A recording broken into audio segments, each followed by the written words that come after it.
Gerald M. Red couldn't process what he was seeing. He had walked this park 100 times, never for leisure, always for the kind of conversation that couldn't happen inside walls. But today, on a Tuesday afternoon with storm clouds bruising the sky above the treeline, he stopped dead on the gravel path. Because there she was, Annie, sitting on a weathered park bench with her coat drawn tight and her shoulders curved inward, as if she were trying to take up as little space in the world as possible. The woman who had worked the front desk of his real estate cover office for 11 months. The woman who had smiled at him every morning with that quiet, unbothered warmth that had made him irrationally furious, because nothing in his world was supposed to feel warm. The woman who had disappeared 18 months ago without handing in notice, without collecting her last paycheck, without leaving so much as a note. He'd had 3 people looking for her inside a week. By month 2, they'd come back empty. She had simply ceased to exist. But it wasn't the shock of seeing her alive and present that made Gerald red. A man who had put loaded guns to his temple without blinking. Feel the ground tilt beneath his feet. It was the 2 infants she was holding. They were bundled in pale blue, both asleep, their small faces pressed against her chest.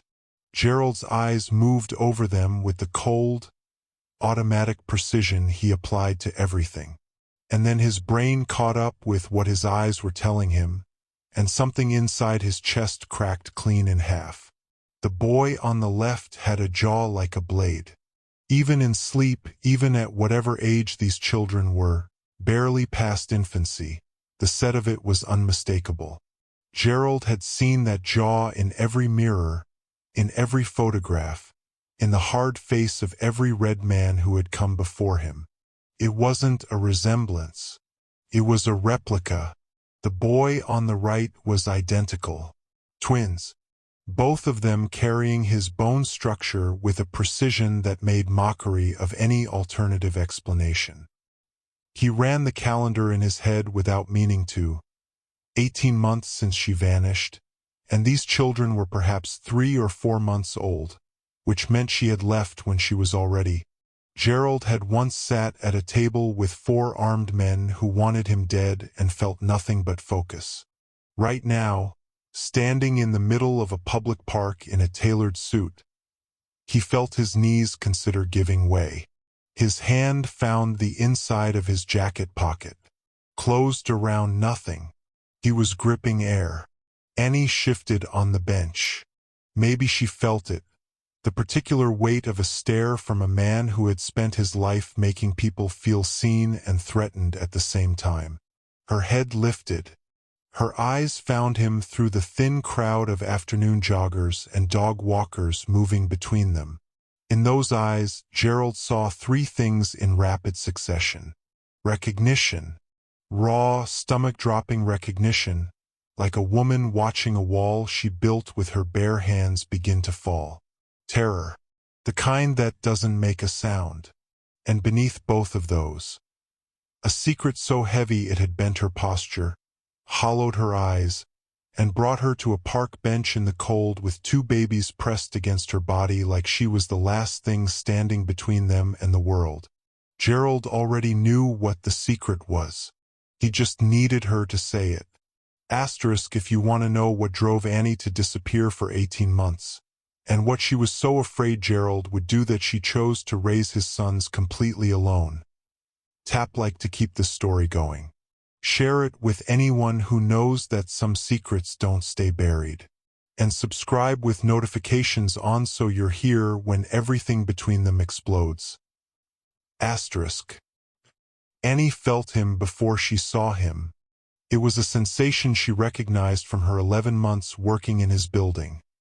A shift in the atmosphere, a pressure behind the sternum, as if the air itself rearranged to accommodate the presence of Gerald M.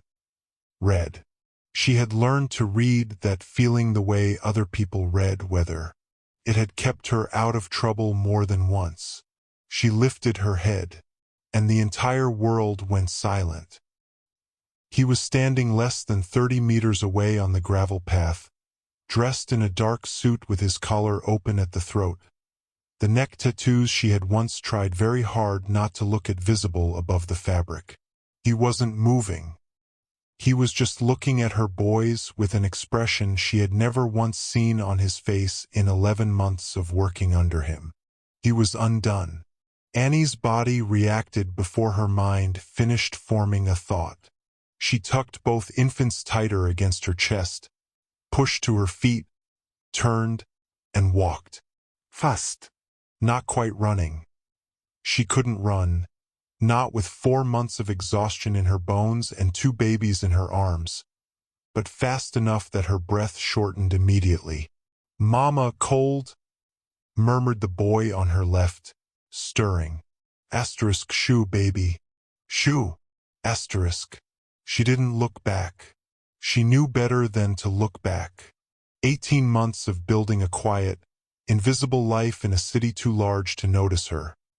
A studio apartment, a waitressing job, a second-hand double pram, a carefully maintained absence from anything that might flag her name in any database Gerald's people might think to search. She had been so careful. She had been so relentlessly, exhaustingly careful. She had just forgotten one thing. Gerald Red did not lose things twice. His voice reached her across the park like a hand closing around her shoulder. Annie. Low. Controlled. The exact voice that had calmly ended careers and she had once accidentally overheard at least one man's freedom in the space of a single phone call. She walked faster. Annie. Closer now. She could hear the stride in it, long, unhurried. The walk of a man who understood that urgency was for people who weren't certain of the outcome. She was moving as fast as a woman carrying 2 infants could move. He covered the same ground in half the time. He stepped in front of her at the park gate. She stopped. He was taller than she always forgot he was. A full head above her, chest rising and falling with the faintest exertion from cutting across the grass. His green eyes she had tried to stop seeing every time she looked at her son's faces, were burning with something she did not have a name for yet. Not anger. Not quite. "Don't," he said. Just the one word. Then, after a breath, "Please." Annie hadn't heard Gerald Red say please to anyone in 11 months. One of the boys woke fully and turned his face outward, blinking at the unfamiliar man with wide, curious eyes. Gerald looked at him. His jaw went rigid. Whatever he was holding back pressed visibly against the inside of his expression, looking for a way out. The park moved around them. Joggers, a cyclist, a woman with a stroller, none of it touching the sealed, airless bubble of this moment. Whose children are they? His voice came out rough, like the words had been dragged across gravel before they reached the air. He already knew. She could see that he already knew. He was asking anyway, asking her to be honest with him for the first time, maybe in the entire span of their knowing each other. Annie felt the tears arrive without warning. She hadn't cried since the week she left.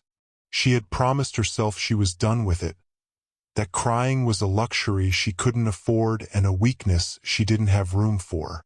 But standing here with her boys in her arms and Gerald Red looking at his own face in her children's faces, the wall she had built to survive simply gave way. She nodded. Small. Almost nothing. But enough. Gerald took one step backward. His hand shot out and caught the park gate behind him, steadying himself against it with flat-palmed force. His face. The face that had never changed in every meeting, every threat, every moment of pressure she had ever witnessed, cracked open. Pain moved across it like a physical thing, something that looked like fury, something that looked like grief.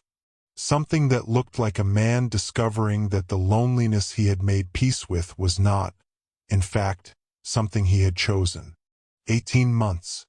His sons had been in the world for 18 months and he had not known. Asterisk, why? Asterisk, not a question. A sound.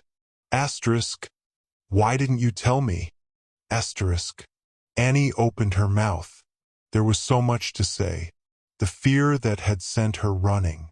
What she had witnessed from the window of his office on a February evening.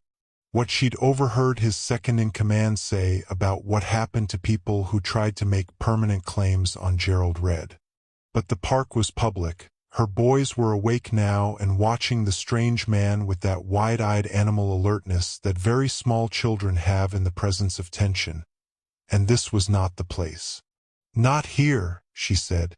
Her voice barely held together. Asterisk, please. Not in front of them. Asterisk. Gerald looked at the boys. Something shifted in him, an almost visible recalibration, the part of him that knew how to function overriding the part of him that was breaking. All right, he said, voice steadier now though still frayed at the edges. Asterisk, come with me. I need to hear everything. And Annie? Asterisk, his eyes held hers. Asterisk. I am not going to hurt you.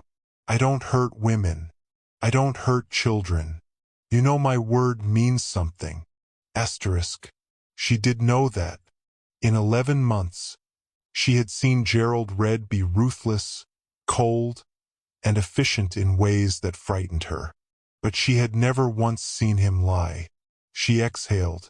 He pulled out his phone. Made one brief call, 2 sentences, nothing more. Slid the phone away. 6 minutes later, a black SUV rolled to the curb on the park's east side.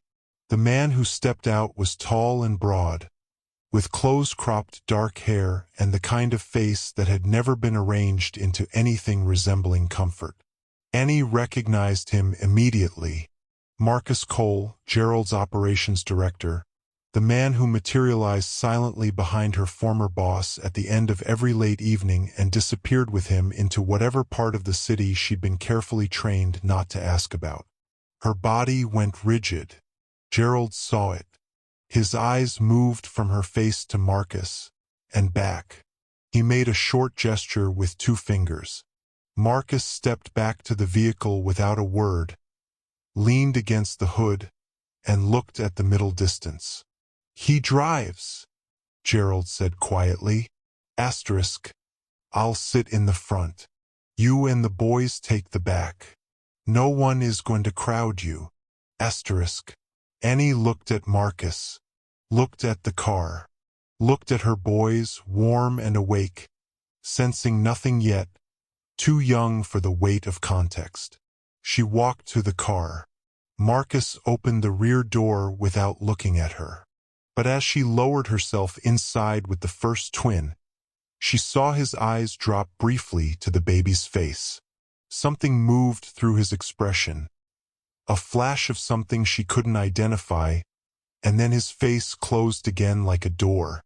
Gerald took the front passenger seat. The car pulled out into traffic. Silence fell over all of them, thick and pressurized. Mama, said the boy on her left, the one who had woken first.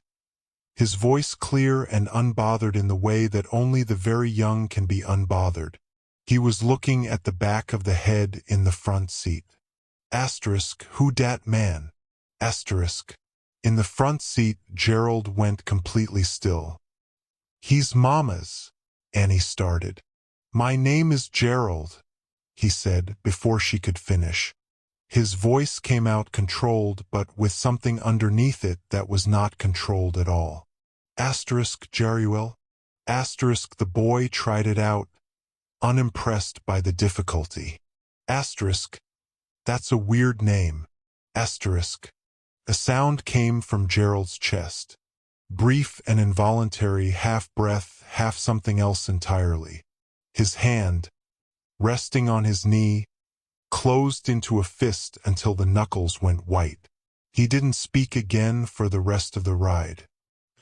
The building was a tower of black glass in the financial district, the kind that didn't have a sign out front because it didn't need one, the kind where the lobby attendant's eyes moved to Gerald before the doors had fully opened, and every other person in the space found somewhere else to look.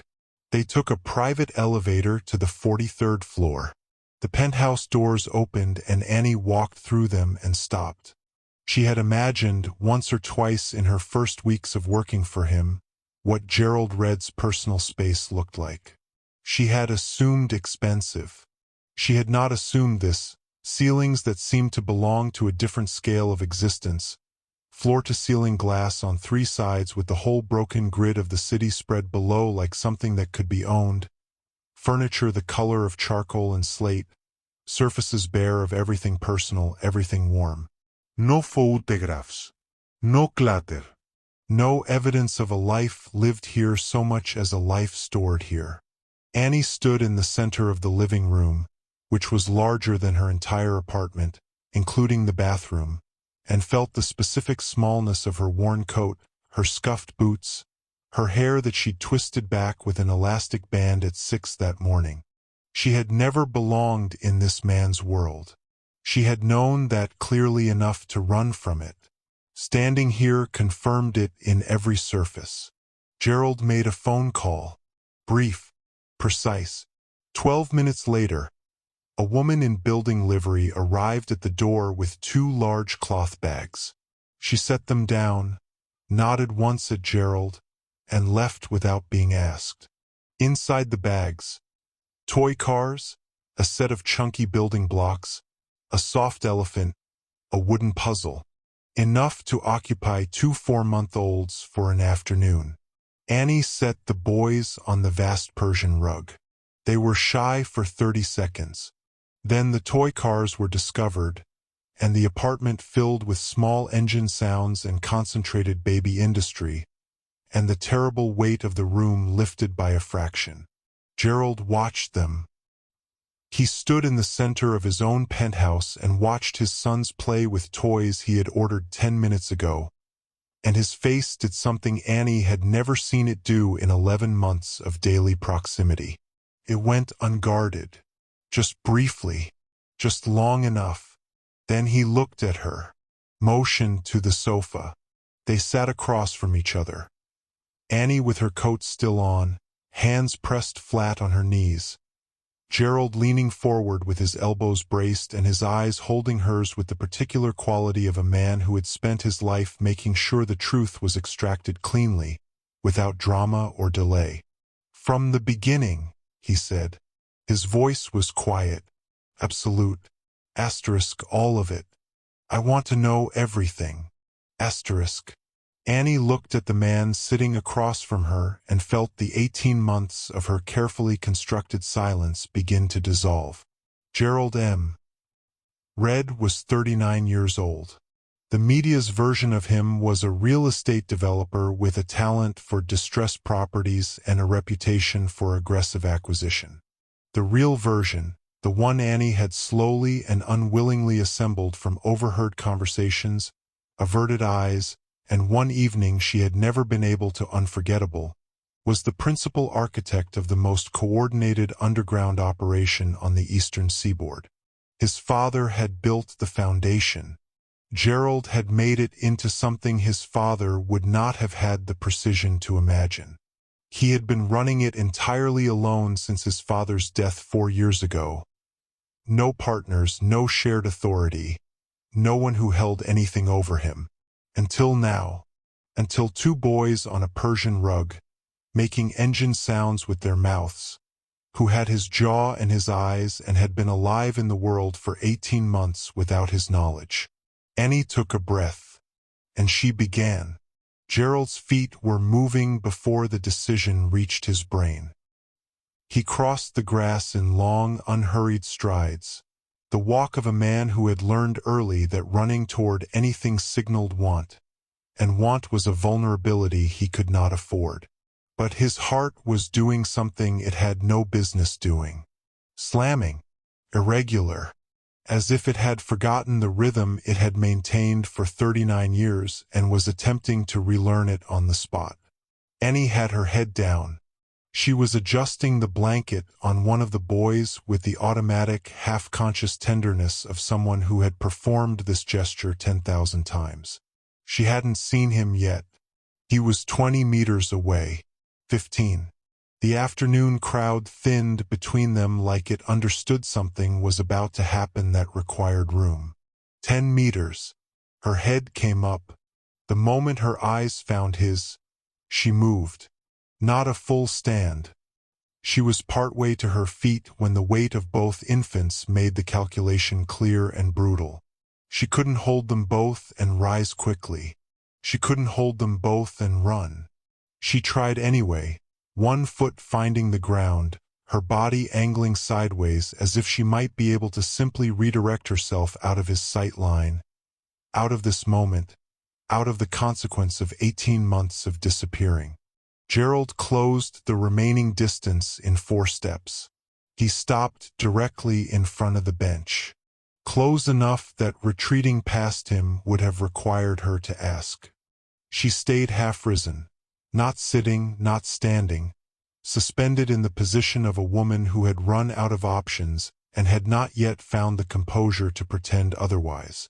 The boys were awake now, both of them, for wide eyes moving between their mother's face and the stranger blocking the path, running the wordless calculus that very small children run when they sense the adults around them are not all right. Gerald looked at them. Up close, the resemblance was worse, or better. He didn't have language for what it was yet. The boy on the left had a small white scar above his eyebrow. Recent, the kind a newly mobile child earns from a corner or a step, and Gerald felt a surge of something so foreign he almost didn't recognize it. Fury that he hadn't been there. Grief that he hadn't been there. A violent, irrational need to know the exact circumstances of every minor injury his son had sustained without him. He pulled his eyes back to Annie. She was watching him with the expression of someone standing at the base of something that is already falling, who has accepted that there is nowhere to move. Her eyes were red. She'd been crying before he arrived. The realization landed in him quietly and made something worse. Gerald sat down on the bench beside her, not crowding her, not trapping her, just occupying the space with the specific deliberateness of a man communicating that this conversation was going to happen, and that he was prepared to be patient about how it arrived. He said nothing for a moment. Let the park noise fill the space between them. A dog somewhere, the low rumble of the city beyond the tree-line, the soft, purposeless sounds the boys were making now that the initial alarm of waking had passed. Then he spoke. Asterisk. When were you going to tell me? Asterisk. His voice came out low, controlled. The words themselves were simple, almost quiet, but they carried the full weight of 18 months underneath them. 18 months of her silence and his not knowing, of 2 children growing in the world without him, of a secret kept so completely that the 3 people who searched for her had come back with nothing. Annie's breath hitched. She looked down at the boys, back at him. Her jaw worked for a moment, finding and losing the beginning of several different answers. Gerald, she started. I'm not asking to frighten you, he said, still quiet, still controlled. His eyes hadn't left her face. Asterisk. I'm asking because I have 2 sons I didn't know existed until 4 minutes ago, and I need to understand how that happened. I need to understand why you decided. Asterisk. He stopped. Reset. The muscle in his jaw moved once. Asterisk. Why you decided I didn't get to know. Asterisk. The last word came out with the faintest fracture in it. Barely there. Anyone who hadn't spent 11 months learning to read the barometric pressure of this man's composure would have missed it entirely. Annie didn't miss it. She closed her eyes. One tear tracked down her cheek and she didn't wipe it away. It's complicated, she whispered. I have time, Gerald said. Asterisk, we both do. Asterisk. The estate was quieter than Annie expected a powerful man's home to be. She had imagined, in the months when she'd allowed herself to imagine anything about Gerald Red at all, that his private life would carry the same controlled intensity as his professional one. That there would be people moving through rooms, phones ringing, the low-frequency hum of an operation that never fully stopped. But the penthouse was still. The boys had fallen asleep on the Persian rug 20 minutes after the toys arrived, worn out by the afternoon and the travel and the particular exhaustion of being very small in a world that moved too fast. Someone had appeared silently with a folded blanket. She hadn't seen where they came from, and now both boys were breathing slowly beneath it, toy cars still loosely held in small fists.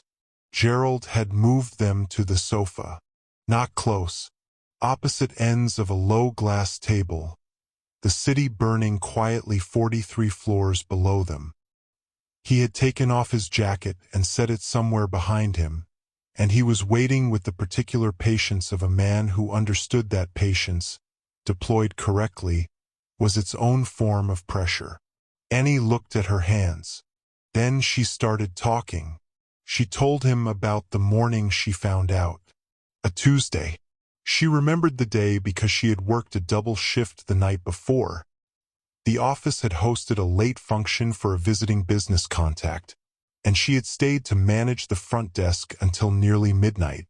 She had been so tired that she almost missed the signs entirely, had almost dismissed them as exhaustion and stress and the particular physical toll of working for a man whose schedule operated outside normal human hours. But the tiredness had a different quality to it. Heavier. Settled in the wrong places. She had bought the test from a pharmacy 2 blocks from her apartment on the way home. Had left it on the bathroom shelf for 3 hours before she could bring herself to look at it. Gerald said nothing. His eyes didn't move from her face. She told him what the test said. She told him about the 2 hours she spent sitting on the edge of her bathtub afterward, running through every version of what came next. She had turned each scenario over with the methodical exhaustion of someone who had been solving problems alone since childhood, and had learned that emotion was a luxury she could afford only after the thinking was done. She thought about telling him. She had rehearsed it, the words, the timing, the way she would stand when she said it so that she wouldn't look like she was asking for anything. And then she thought about what she knew, not what she suspected, what she knew. She had worked for Gerald Red for 11 months. In that time she had been careful, professional, and strategically incurious about the parts of his operation that existed in the negative space around the legitimate business. But information had a way of reaching her anyway. Overheard in the elevator, visible in the expressions of men who passed through the lobby after certain meetings, legible in the particular tone Gerald's voice took on the calls he made standing with his back to the door. She knew enough. She had always known enough. She had simply made the daily choice not to know more. A child changed the calculation entirely. She told him about the envelope. It had appeared on her desk on a Wednesday morning, 2 days after the test, the day she had come in for what she had already decided would be her last shift. No name on the front. Inside, enough cash to cover 3 months of expenses and a handwritten figure representing the balance of her final paycheck, precise to the dollar. She still didn't know who had left it or why. She had stood at her desk for a long time with the envelope in her hands, understanding that taking it meant leaving without explanation, without confrontation, without ever giving him the chance to respond to what she was carrying. She took it anyway. She told him about the bus ticket, one way, purchased with part of the cash from the envelope, because she couldn't use her bank card for something she needed to be untraceable. She had chosen the destination by looking at a map and finding somewhere large enough to disappear into and far enough that searching would require deliberate effort. She had packed one bag, left the apartment key on the kitchen counter, walked out before she could finish thinking through what she was doing. "I didn't think you would come after me," she said quietly. Asterisk, not for a front desk employee. Asterisk. "I did," Gerald said. His voice was flat. Asterisk, for 2 months. Asterisk. Annie looked up. "I know," she said. Asterisk. "That's when I moved again." Asterisk. The silence that followed was the heaviest one yet. Gerald held her gaze across the table, and Annie watched him absorb this. The deliberateness of it, the fact that she had not simply fled but had actively, continuously chosen to stay gone. His expression didn't break, but something behind his eyes recalculated, quietly and completely. "You were afraid," he said. Not a question, not an absolution, just a man trying to locate the shape of something true. "I was," Annie said. Asterisk, "I still am. But I was more afraid of what your world would do to them than of what disappearing would do to me." Asterisk. She looked at the boys on the rug, both still sleeping, chests rising and falling in the easy, untroubled rhythm of children who had not yet learned to be afraid of anything specific. "They were safe," she said. Asterisk. That was the only thing that mattered. Asterisk. Gerald followed her gaze to the floor. He looked at his sons for a long moment, his face unreadable in the way that had nothing to do with coldness and everything to do with a man holding something very large very carefully, not yet certain he could trust himself with the weight of it. He didn't speak for a while. When he did, his voice had dropped further, quieter than she had ever heard it, even in the 11 months she'd spent learning its register. "They're still going to need to be," he said. Asterisk, "safe. More than ever now." Asterisk, he looked back at her. Asterisk, "which means we need to talk about what happens next." Asterisk. Annie had expected anger. She had spent 18 months bracing for it, rehearsing it, preparing for the version of this conversation where Gerald Red's control finally fractured and what lived underneath it came to the surface. She had imagined raised voices, ultimatums delivered with the cold precision of a man accustomed to having his terms met without negotiation. What she had not prepared for was this. His voice still low, still even, laying out the structure of her future with the same unhurried clarity he brought to everything, as if he had spent the drive from the park already thinking it through to its logical end. He told her she and the boys would move into the penthouse. Not temporarily, permanently, or close enough to it that the distinction didn't matter yet. He told her there was a second floor. She hadn't seen it, hadn't known to look for the staircase behind the far panel, with 2 bedrooms that were currently unfurnished but wouldn't be by tomorrow evening. He told her she would not be returning to whatever apartment she was renting, that whatever was there worth keeping could be collected by someone he trusted, and whatever wasn't could be left. He told her they would be married. He said it the same way he said everything else. No preamble, no softening. Just the fact of it, placed between them on the glass table like a document awaiting signature. Annie stared at him. He met her eyes and continued before she could find the beginning of a response. The marriage would be quiet, a civil ceremony, minimal witnesses, handled within the week. Not for appearances, he said, though appearances would follow naturally, and he had already considered how to manage them. The reason was simpler and more structural than that. His name was the most protected thing in his world. It was also the most dangerous. The only people who were genuinely untouchable within the architecture of the operation he ran were those who carried it. A wife, children who were formally recognized as heirs. The legal and organizational machinery around them was different, more insulating, more absolute, than any protection he could extend to a woman and two boys who existed in a separate, civilian life with their own names and no formal claim on his. He had enemies. He had always had enemies.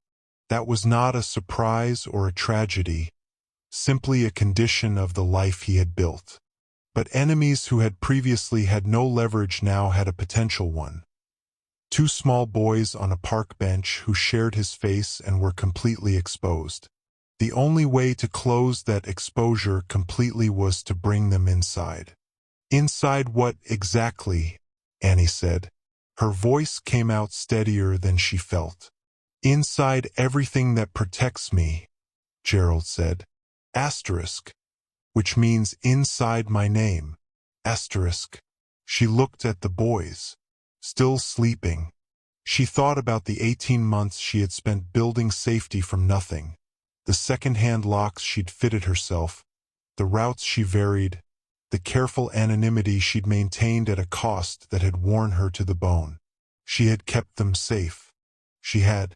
But she had done it the way a person without resources stays safe, through invisibility, through constant vigilance, through the exhausting arithmetic of threat assessment performed alone. She thought about what happened in the park when Gerald had stepped in front of her at the gate, the way the crowd had moved around him, the way Marcus had materialized with a car in 6 minutes, the way the building's lobby had rearranged itself to accommodate his arrival without a single word being spoken. The kind of safety she had been building was made of concentration and luck. The kind he was describing was made of infrastructure. She knew which one her sons needed. She also knew, had known it, she suspected, since the moment his voice had reached her across the park, that she had arrived at the end of the road she had been on.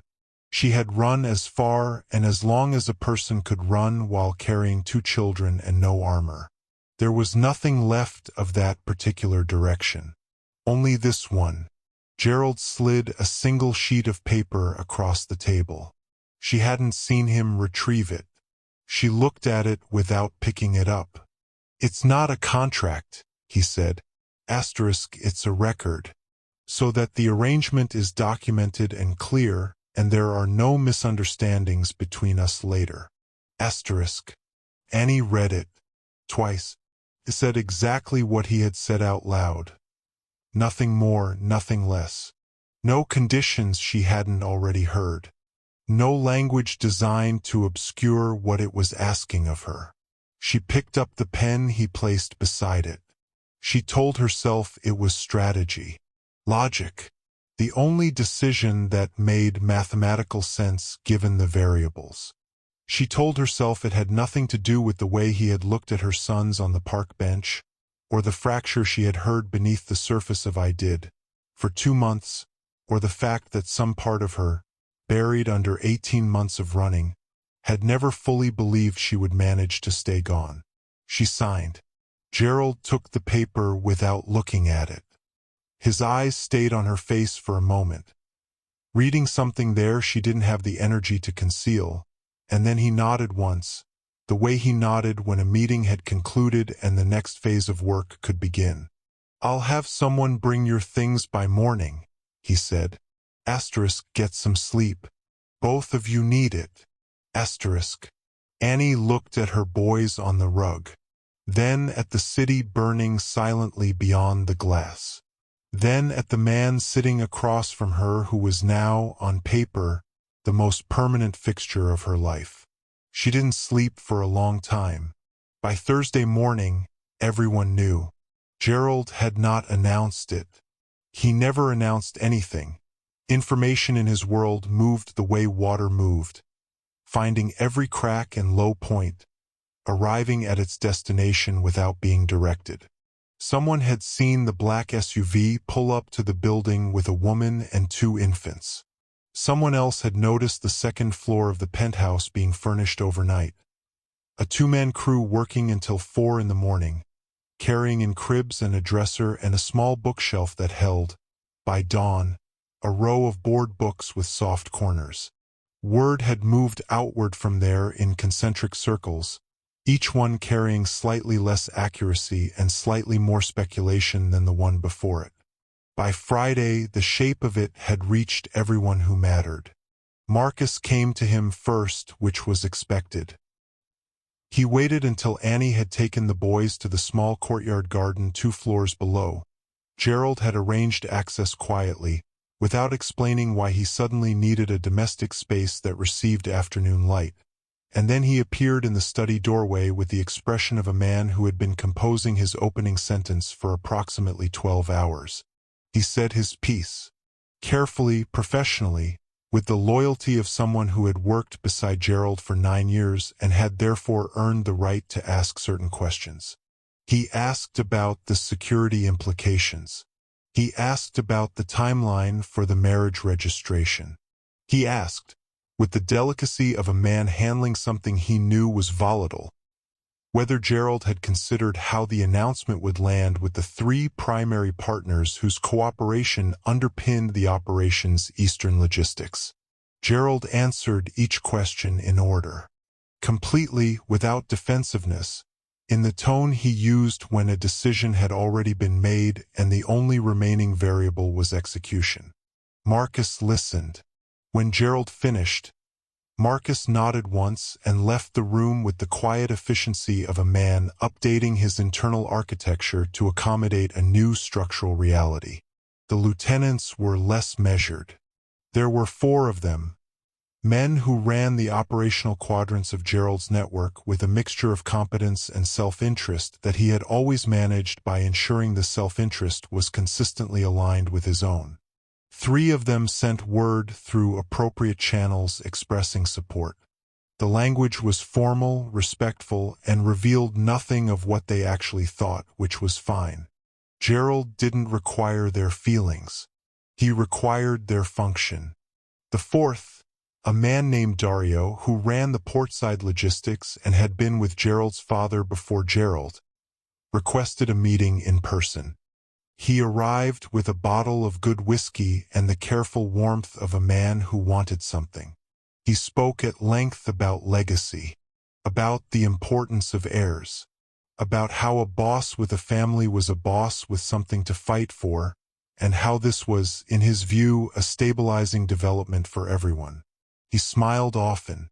He stayed 40 minutes. When he left, Gerald sat for a moment and considered what Dario had just told him without saying it. That the balance of the operation had shifted, that the people around him were recalculating their positions, and that the next several months would reveal who was recalculating in his favor and who was not. The business partners sent flowers. Gerald had them removed from the lobby before Annie could see them and wonder. Victor Crane sent nothing. This was, of all the responses, the one that required the most attention. Crane operated a parallel network out of the city's northwest corridor, smaller than Gerald's, less disciplined, sustained largely by Crane's talent for identifying and exploiting the instabilities of others. He and Gerald had maintained a functional distance for 6 years. Not alliance, not open hostility, the specific load-bearing tension of 2 structures that had agreed, implicitly, not to test each other's foundations. Crane's silence meant he was thinking. Gerald knew what he was thinking about because it was the same thing Gerald was thinking about. The gap that had existed in Gerald's armor for 39 years and had now been filled suddenly and publicly with 2 small boys who slept in the room above this one. A man with nothing to lose was frightening in certain ways. A man with everything to lose was frightening in entirely different and more useful ones. Crane had understood this principle for years. He had simply never had material to work with. Gerald pulled up the surveillance report on Crane's recent movements and read it twice. Then he called Marcus back in. "I want eyes on Crane's operation," he said. Continuous. Starting tonight. Marcus didn't ask why. He simply nodded and picked up his phone. Downstairs, through the floor, Gerald could faintly hear the boys. Some game involving running, from the sound of it, small feet, brief, delighted shrieking, Annie's voice low and warm beneath it all, steadying the chaos into something that sounded, from this distance, almost exactly like safety. He kept his eyes on the surveillance report and turned the page. The morning of the ceremony was overcast and cold, the kind of February sky that couldn't decide between rain and simply withholding light entirely. Annie dressed the boys in matching dark blue and told herself it didn't matter what she wore, then stood in front of the wardrobe Gerald had stocked. Quietly, without discussion, a selection of clothes in her size appearing on the rail one morning as if by atmospheric pressure, and chose a gray dress that was simple enough to feel honest. She looked at herself in the mirror for a long moment. Then she went downstairs. Gerald was already in the foyer. Dark suit, no tie, the top button of his shirt open in the way that had always made him look less like a businessman and more like what he actually was. He looked at her when she appeared at the bottom of the stairs. A brief, complete assessment, the kind that took in everything and revealed nothing. And then he looked at the boys, who were engaged in a territorial dispute over a toy car that Marcus was mediating with the pained expression of a man vastly overqualified for the task. "Ready," Gerald said. "Not a question." "Yes," Annie said. "Not entirely true." The car took them to a civic building in Lower Manhattan, gray stone, institutional, entirely indifferent to the occasions it processed. They passed a couple on the steps who had clearly brought their entire extended family, the women in bright colors, someone holding a handmade sign. Annie kept her eyes forward. Gerald's hand came briefly to the small of her back as they moved through the entrance. Light, impersonal, the automatic courtesy of a man moving someone through a door, and was gone before she could decide how to feel about it. The registrar was a small, efficient woman with reading glasses pushed up on her head, who did not appear to find anything remarkable about the two people standing before her. She had, Annie supposed, married hundreds of people in this room. She processed Gerald and Annie with the same brisk competence she probably brought to all of them, moving through the legal language at a pace that suggested she had said these words enough times that they had become a kind of pleasant muscle memory. Marcus and a woman from Gerald's legal team stood as witnesses. The boys sat on a bench against the wall with a bag of quiet toys between them, occasionally losing interest and staring at the ceiling.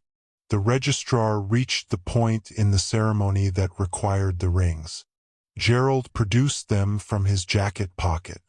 Two simple platinum bands, no ornamentation, no stones, nothing that announced itself.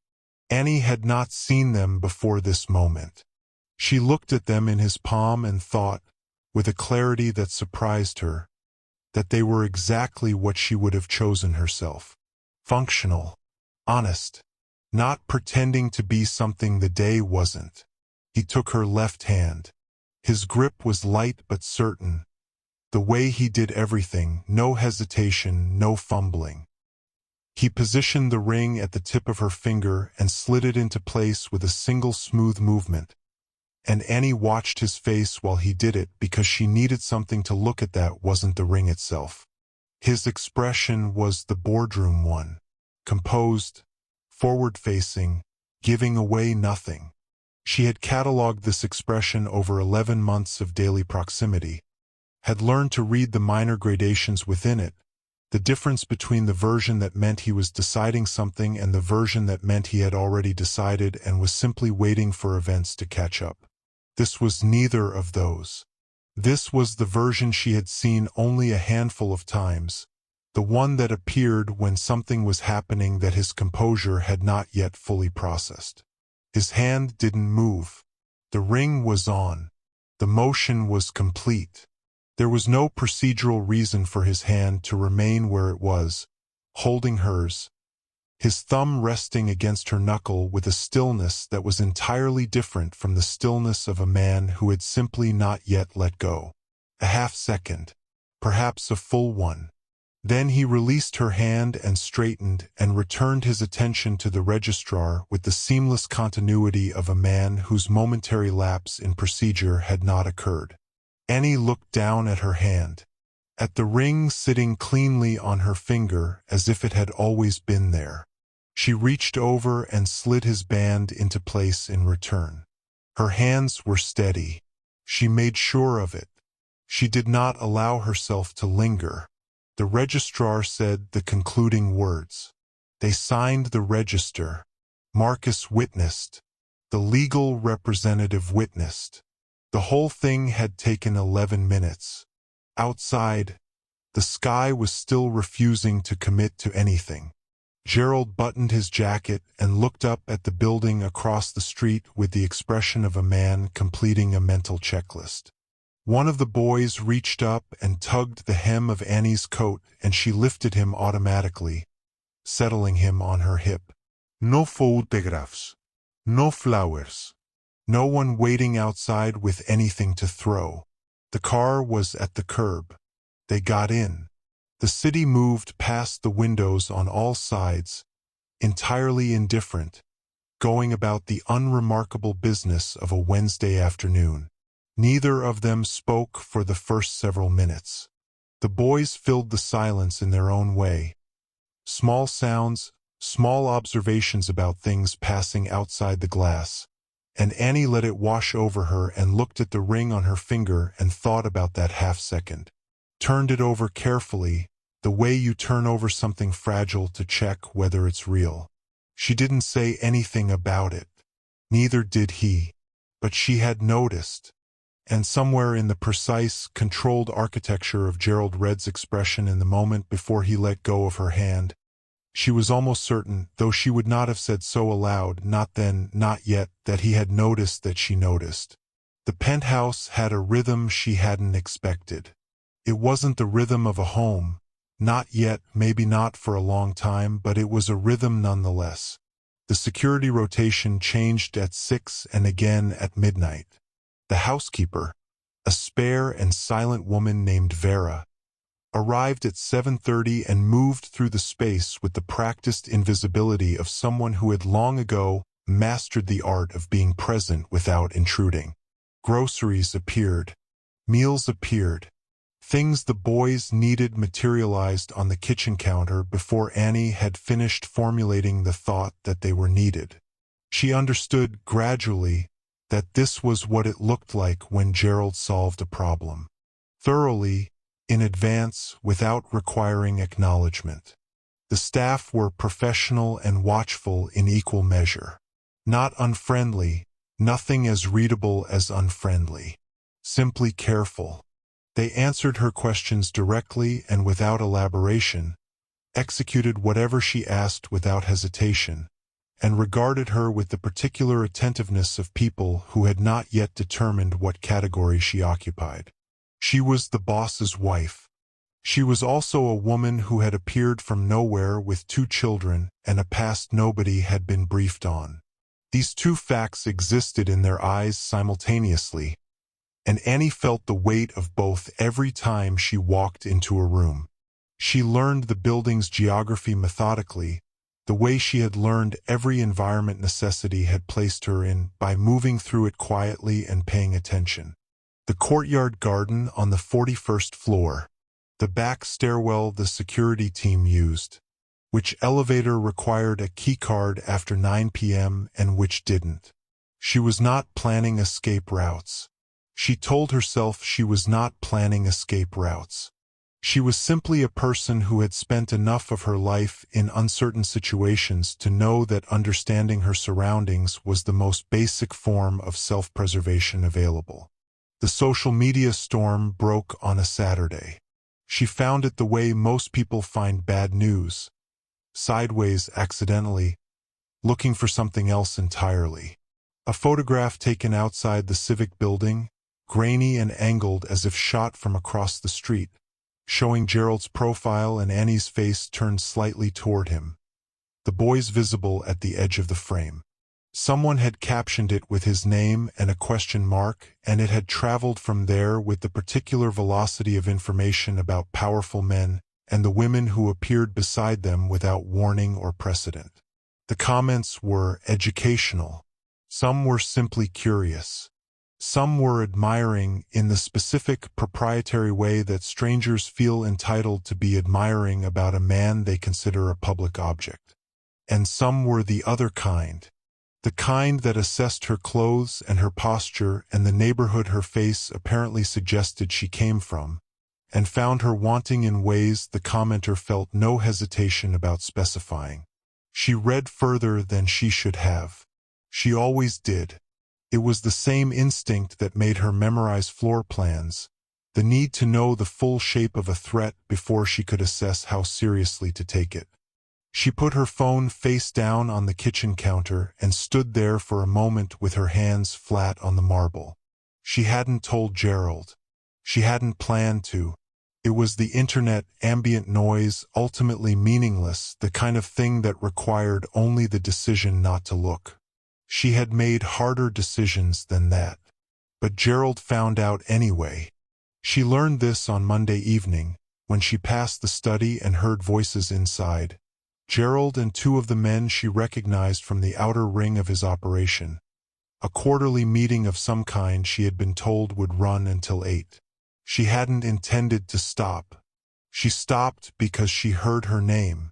Not her name used warmly. The tone was the speculative, diminishing one she had already read in the comments. The voice of men performing a private version of the public assessment, deciding what she was and what her presence signified, in language that assumed no one who mattered was listening. She heard Gerald's voice cut across it. She couldn't make out the exact words through the door. She didn't need to. She knew the register, the one several degrees below cold, the one that meant the temperature of the room had just dropped past the point where argument was structurally possible. It lasted perhaps 40 seconds. Then silence. Then the sound of chairs. She moved away from the door before it opened. But she was at the end of the hallway when the two men came out, and she saw their faces as they passed, chastened in the way that had nothing to do with embarrassment and everything to do with a man who had made the parameters of acceptable behavior absolutely permanently clear. Gerald appeared in the study doorway a moment later. He saw her standing there. His expression moved. Something crossed it that his boardroom face was not designed to carry. Something unguarded and almost rueful, as if he was aware she had heard enough to understand what had just happened and was uncertain. For the first time she could recall what to do with that awareness. It was there for only a moment. Then his composure resettled. But Annie had seen it. The human thing moving across his face. Not power, not calculation, not the controlled machinery of a man managing outcomes. Something simpler and more exposed than any of that. He had defended her, not because it was strategic, not because her position as his wife required it, because something in him had refused to sit in a room and hear her spoken about that way and remain still. She looked at him across the length of the hallway. "Thank you," she said quietly. Gerald held her gaze for a moment. Something shifted in his expression, not quite acknowledgement, not quite deflection. Somewhere in between. "Get some sleep," he said. Asterisk, the boys were up early. Asterisk. He went back into the study and closed the door. Annie stood in the hallway a moment longer. Then she turned and walked to the room where her sons were sleeping and sat on the edge of the nearest bed in the dark, and thought about a man who handled a room full of dangerous people without blinking, undone for just a moment by something as ordinary as the right thing to do. She heard it at 2:17 in the morning. Not a cry. Her boys cried differently at night depending on what they needed, and she had learned to read the gradations the way she read everything, through careful repetition. This was not a cry for attention or comfort or the particular indignation of a child whose blanket had migrated. This was a sound with heat in it. A thin, effortful sound that brought her out of sleep and onto her feet before she was fully conscious of being awake. She found him in the crib closest to the window. His cheeks were flushed a color that was wrong. Too deep, too concentrated. And when she pressed her lips to his forehead, the way her instinct had always directed her before she'd owned a thermometer, she felt it immediately. Not the mild warmth of a child who had been sleeping hard. Something more serious than that. She found the thermometer on the shelf and read the number twice. And then she was moving. She had him dressed and wrapped and in her arms before the second number finished registering. She was already in the hallway when she realized she didn't know which door was Gerald's. She knew the penthouse's layout. She had mapped it carefully in her first week. But Gerald's room was on the far end of the upper floor, and she had never had occasion to approach it, had maintained by unspoken mutual agreement a domestic geography in which their private spaces remained private.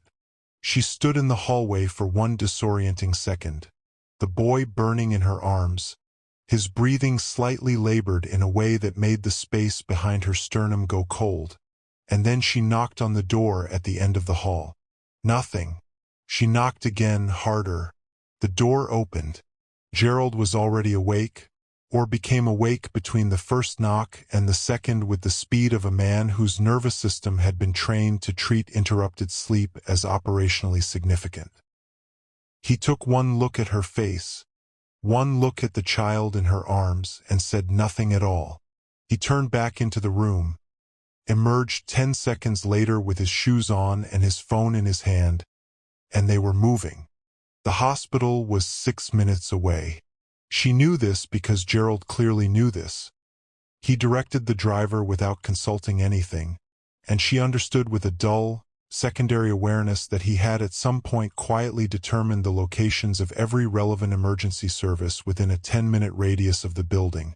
Because of course he had, because this was how he operated, and the fact that she found this steadying rather than alarming said something about how much had shifted in the past several weeks.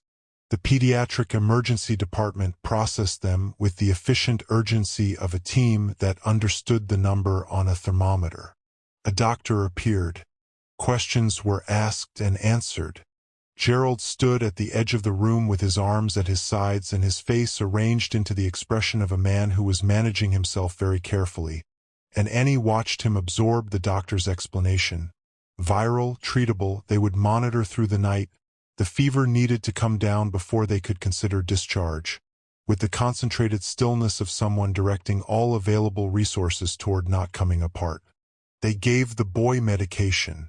They moved him to a room. Annie sat on the bed with him curled against her, her hand moving in slow circles on his back while his breathing slowly evened out. Gerald sat in the chair beside the bed.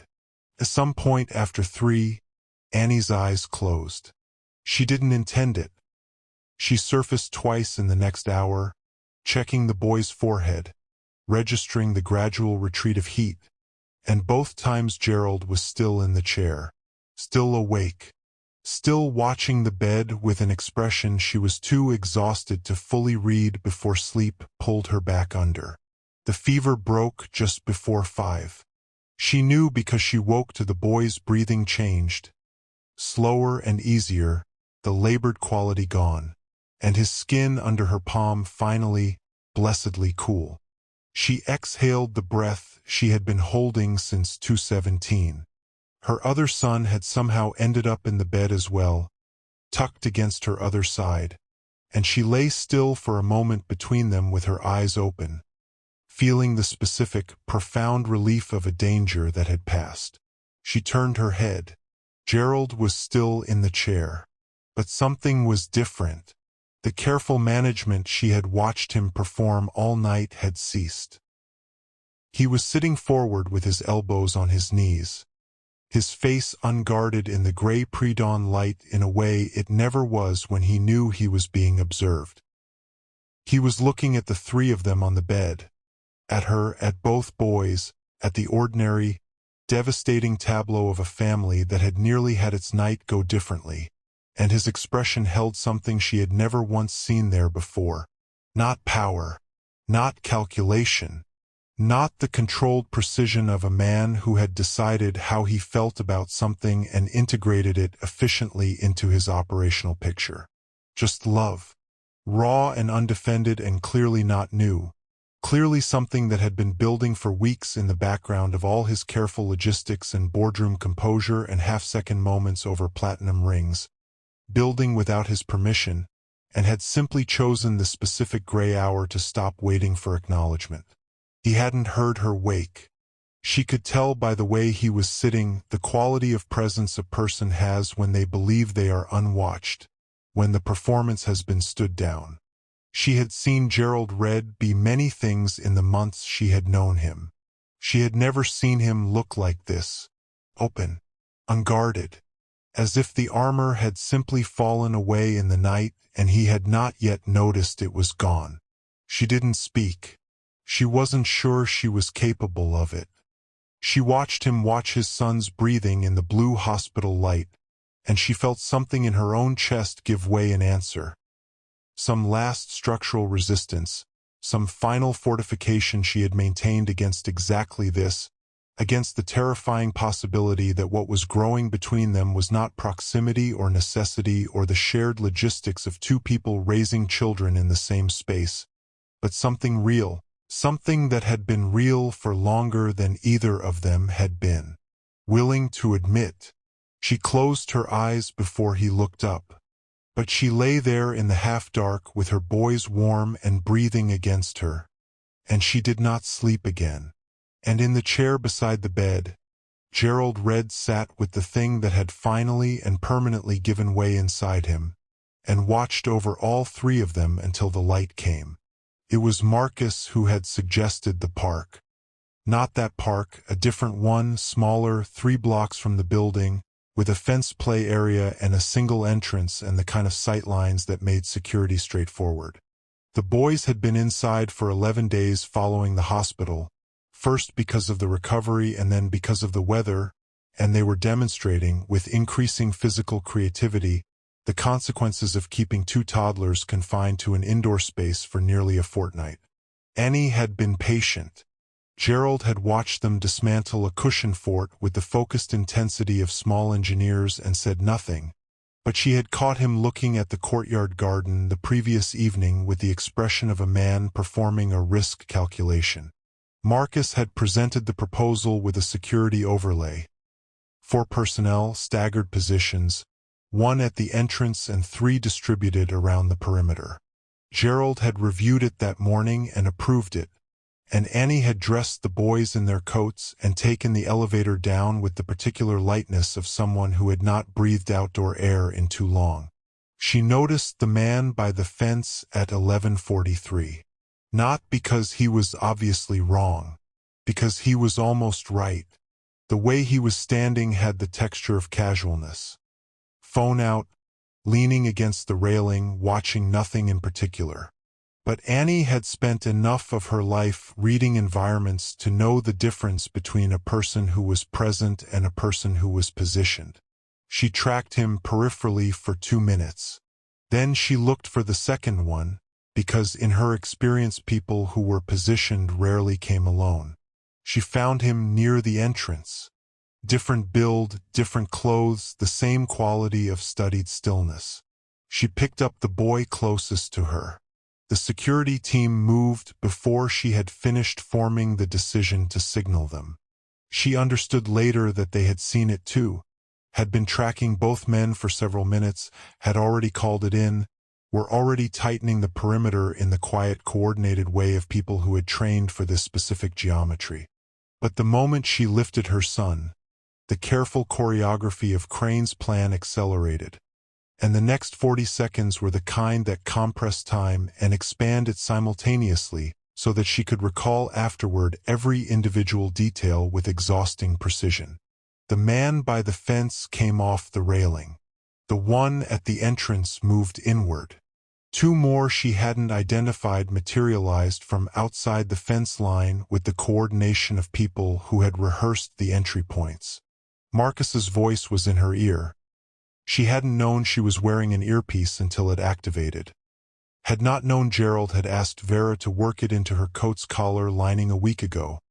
And the specific relief of hearing Marcus's voice telling her exactly where to move and how fast was something she would not fully process until much later. She ran with both boys. The security team closed around her. There was noise, controlled, professional noise, the sound of the situation being contained rather than escalating.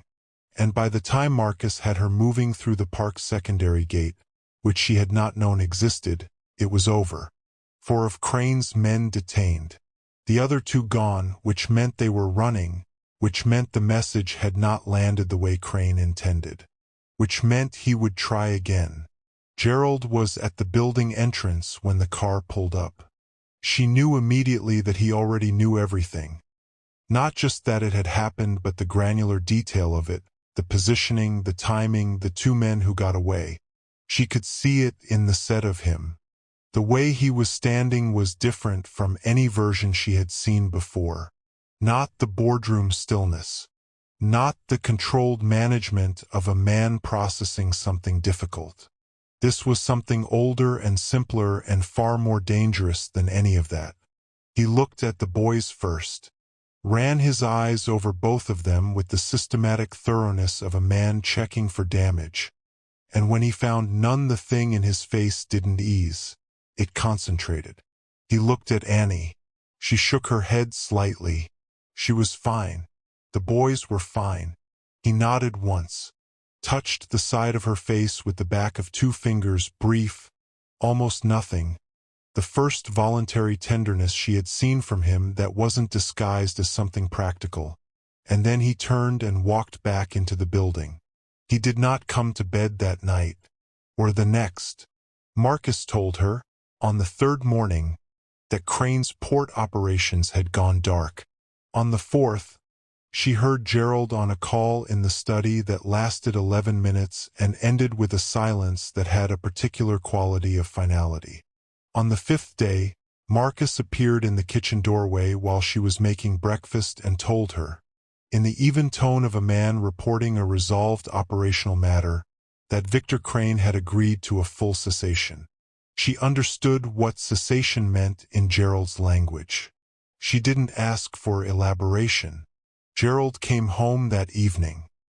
He came into the kitchen and stood in the doorway for a moment, watching the boys eat with the chaotic enthusiasm of children who had decided that spoons were optional. He looked exhausted in a way that went past the physical, the particular depletion of a man who had done what was necessary and was now returning from the place that kind of necessity required him to go. Annie set a plate at the end of the table without comment.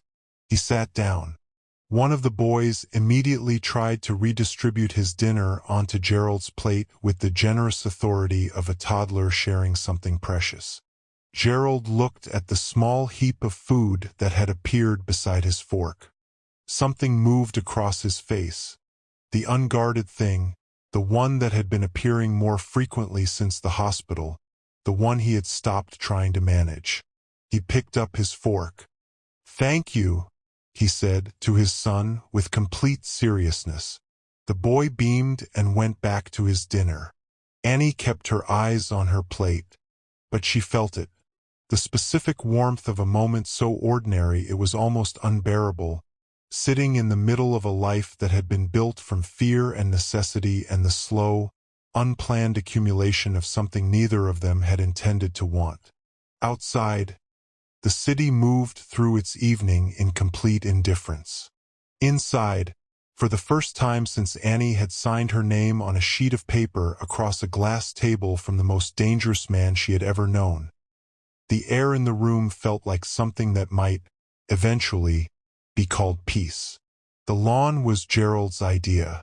She hadn't known there was a lawn. The building's footprint on the street suggested no such thing. It was a tower, glass and steel, the kind of structure that didn't imply grass. But there was a private terrace on the 39th floor, accessible through a door she had always assumed was a utility exit, and behind that door was a rectangular stretch of actual ground, actual soil, Actual grass maintained by someone she had never seen. It wasn't large, but it was real, and it was outside. And on the first genuinely warm morning of early spring, Gerald had unlocked the door and stood back and let the boys discover it. They had stood at the threshold for a full 10 seconds, processing the grass with the serious deliberation of small people encountering something that required categorization. Then they were through the door and onto it, and the sounds they made were the purest sounds Annie had heard in recent memory. She stood in the doorway and watched them. Gerald was already on the terrace. He had come out first, ostensibly to check the perimeter in the way he checked every space before he let the boys into it. A habit she had stopped noticing because it had simply become part of the texture of their days, the way Vera's arrival at 7:30 was part of the texture, the way the security rotation was part of it. He was still in his work clothes. He had a call at 10 and another at noon and the particular scheduled weight of a Wednesday pressing against the morning, and she had expected him to stay for a few minutes and go back inside. He didn't go back inside. The boys found him at the far end of the lawn, crouched down to look at something near the terrace railing. A beetle, she thought, or possibly a leaf with interesting properties, the kind of thing that commanded serious toddler attention. Gerald crouched beside them with his elbows on his knees and looked at whatever they were looking at with the same focused seriousness he brought to operational briefings, and Annie stood in the doorway and felt the tightness in her chest that had become, she was slowly understanding, indistinguishable from love. She had been waiting for the other shoe. She recognized this about herself with the clear-eyed honesty of a person who had spent enough of her life having floors give way to know that the expectation of collapse was not pessimism but pattern recognition. She had been waiting since the park, since the penthouse, since the ring and the hospital and the gray morning after Crane, waiting for the version of Gerald Red that would confirm her original assessment, that his world was incompatible with her children's safety, that the warmth she had been witnessing was functional rather than real, that the half-seconds and the unguarded moments were data points she had overinterpreted because she was tired and afraid and wanted very badly to stop running. The other shoe had not come. What had come instead, in its place, was this. A Tuesday call rescheduled without comment because one of the boys had asked him to read the same book 3 times before bed. A Saturday morning where she had woken to the sound of Gerald in the kitchen. Not Vera, Gerald, attempting to make pancakes with the careful concentration of a man who considered failure non-optional, while both boys sat on the counter offering instructions they were not qualified to give. The way he said her name now, with a quality it hadn't carried in the early weeks. Something personal in it, something that had stopped being careful. He stood up from the crouch and looked at her across the lawn. The morning light was doing something straightforward and unhelpful to his face, and he was looking at her the way he had looked at her in the hospital chair, without management, without the architecture of composure between them. He crossed the grass toward her and stopped an arm's length away. "I know what this was," he said. His voice was quiet, level. The voice he used when he wanted to be precise. Asterisk what it started as. "I'm not asking you to pretend otherwise." Asterisk. Annie waited. "I'm asking whether you want to decide what it is now," he said. Asterisk on different terms than the first time. Asterisk. No contract. No necessity. No fear as the engine or protection as the currency. Just the question, placed between them cleanly, the way he placed everything, without performance, without deflection, with the complete and unadorned honesty of a man who had learned, slowly and at some cost, that the things worth having could not be commanded. She looked at him, at the lawn behind him where her boys were now attempting to conduct some sort of archaeological excavation near the railing, small hands deep in the border soil, entirely absorbed in the magnificent project of existing. She had run from him once. She had signed her name across a glass table because running had nowhere left to go. She had watched him sit in a hospital chair all night and kneel in the grass in a good suit and reschedule Tuesday calls and make pancakes badly and defend her in rooms she wasn't in. She had been waiting for the floor to give way. It hadn't. It wasn't going to. Yes, she said. He reached out and took her hand. Not the careful, procedural grip of a civic ceremony. Just his hand around hers, steady and unhurried. The way he did things when he had decided they mattered. Behind him, one of the boys stood up from the excavation, took 3 ambitious steps across the uneven ground, and sat down abruptly in the grass. The other one laughed with the complete and generous hilarity of a sibling witnessing a fall. Gerald turned, still holding her hand, and before the boy on the ground could decide whether the situation called for tears, Gerald was already crossing the lawn.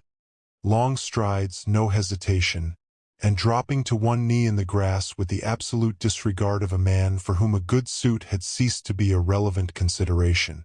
He caught them both as they converged on him. One under each arm, small hands grabbing fistfuls of his jacket. The sounds they made of pure, uncomplicated joy at being caught by the person they had been moving toward. Annie stood at the edge of the lawn and watched the 3 of them in the morning light. Gerald on one knee in the grass with his sons, his face doing the unguarded thing, the real thing, the thing she had been watching become more frequent and more undefended with each passing week until it had simply become his face. The one underneath all the other ones, the one that had apparently been there all along waiting for something specific enough to call it out. She felt it move through her and settle. The waiting, the bracing, the long-held, bone-deep readiness for the ground to shift, put itself down. Not with a decision, not with an effort. Simply the way a thing that has been held too long is finally quietly released. She was standing on ground that was not going to give way. She was looking at something that was not going to be taken from her. She was, for the first time in a life that had required her to be otherwise, no longer waiting for it to fall apart. The boy who had fallen stood up again, wobbled, and made it 4 steps this time before sitting down with great deliberateness, as if he had planned it.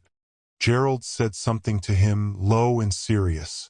The boy considered this feedback, stood up again, and took 5 steps before reaching his father's outstretched hands. Annie watched. The city moved 40 floors below them, indifferent and endless, going about the unremarkable business of a Wednesday morning. The light was doing something generous with the grass and the glass and the small patch of world they had made, improbably, from fear and necessity and the slow accumulation of everything that fear and necessity had quietly become. She stayed where she was. She let herself have it, all of it, without reservation, without the familiar readiness for loss standing beside it. She was done running. She was finally completely home. Show your respect by hitting that like button, subscribe to join the family, and drop a comment below to let the commission know your thoughts on today's hit.